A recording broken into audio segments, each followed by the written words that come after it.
نبی پاک صلی اللہ علیہ وسلم نے ارشاد فرمایا سحری کھایا کرو، سحری میں برکت ہے، ٹھیک ہے۔ اب دیکھیں کہ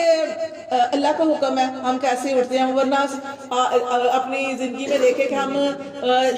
یہ کہ ہم روز اٹھ کے اس ٹائم کھاتے ہیں، نہیں کھاتے نا۔ یہ جب رمضان آتا ہے تو اس کے ساتھ ہی سحری کے بارے میں بھی آتا ہے کہ نبی پاک صلی اللہ علیہ وسلم نے ارشاد فرمایا کہ سحری کھایا کرو، سحری کھانا سنت ہے اور سحری میں برکت ہے۔ اور الحمدللہ اللہ کا شکر ہے، ہمارے وہ بچے جو 11-12 بجے اٹھ کے ناشتہ کرتے ہیں، یقین کریں سحری میں اتنی لذت اور مزہ آتا ہے کہ اب وہ سحری آنے والی تھی تو میری بیٹی بھی کہہ رہی تھی کہ ماما پراٹھا، حالانکہ پورا سال ہی ہم پراٹھا کھاتے نا، مطلب کہ خشک روٹی کھاتے ہیں، لیکن رمضان کے اندر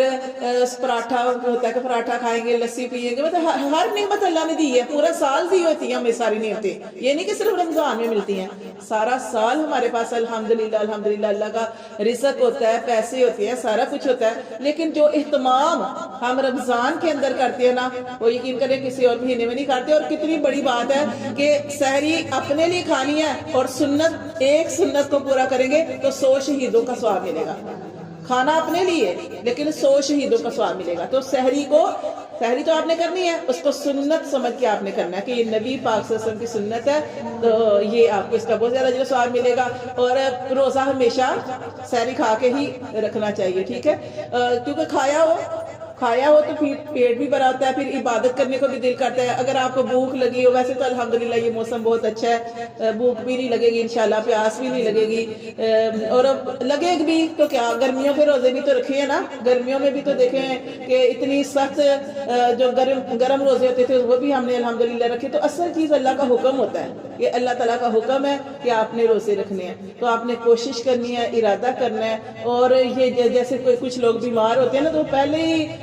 جو کہہ دیتے ہیں کہ ہم نے تو روزہ نہیں رکھنا، ہم نے روزہ نہیں رکھنا، حالانکہ نبی پاک صلی اللہ علیہ وسلم نے ارشاد فرمایا کہ روزہ شفا ہے، نیت تو کرو، نیت کرو گے تو ہو سکتا ہے یہ روزے رکھنے آپ کو شفا دے دیں۔ لیکن اگر کوئی ایسا بیمار ہے کہ وہ روزہ رکھے تو اس کی طبیعت خراب ہو جاتی ہے، لیکن اسے اپنی اس چیز پہ ہونا چاہیے کہ تڑپ ہونی چاہیے کہ میں ٹھیک ہوتی، اللہ مجھے صحت دیتا تو میں بھی روزے رکھتی، تو ہو سکتا ہے یہ تڑپ آپ کو روزے والوں سے بھی زیادہ اجر و ثواب دے دے۔ تو اللہ کیا پہنچتا ہے؟ نیت، اللہ کے ہاں نیت پہنچتی ہے، اللہ نیت کو جاتے اور نیت کے مطابق اجر و ثواب عطا فرماتے ہیں۔ نبی صلی اللہ علیہ وسلم کی حدیث کا مفہوم ہے کہ اچھی نیت انسان کو جنت میں لے جاتی ہے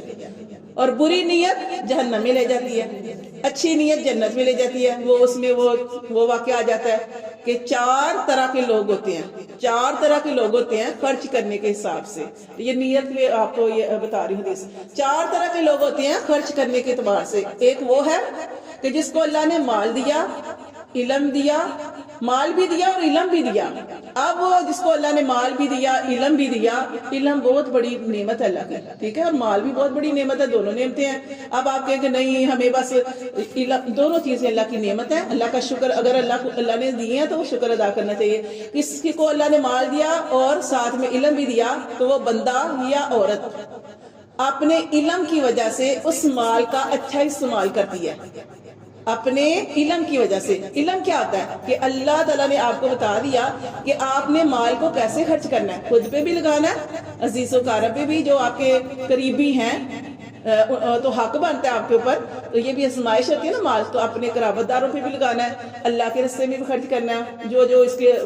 قرآن کے اندر جو اللہ تعالیٰ نے بتایا ہے۔ تو یہ کیا ہے کہ جو اس کو اللہ نے علم دیا اور اپنے علم کے مطابق کوئی عورت یا مرد اپنے مال کا صحیح استعمال کرتا ہے تو وہ سب سے اعلیٰ درجے پہ ہے، سب سے اعلیٰ درجے پہ۔ اور دوسرا وہ شخص ہے کہ جس کے پاس نہ علم نہیں ہے مگر مال ہے، علم نہیں ہے مگر مال ہے۔ اب علم نہ ہونے کی وجہ سے وہ بندہ کیا کرتا ہے؟ ظلم بھی کرتا ہے، زیادتی بھی کرتا ہے، اور سمجھتا ہے میرے پاس مال ہے، میں جو مرضی کروں مجھے کوئی پوچھ نہیں سکتا۔ اللہ فرماتے ہیں اس کی اس نیت کرنے پہ، کیونکہ اس کے پاس علم نہیں ہے، نہ صرف مال ہے، تو اب اس کا اس طرح کا ارادہ کرنے پر اللہ فرماتے ہیں وہ جہنم کے بدترین درجے پہ ہے۔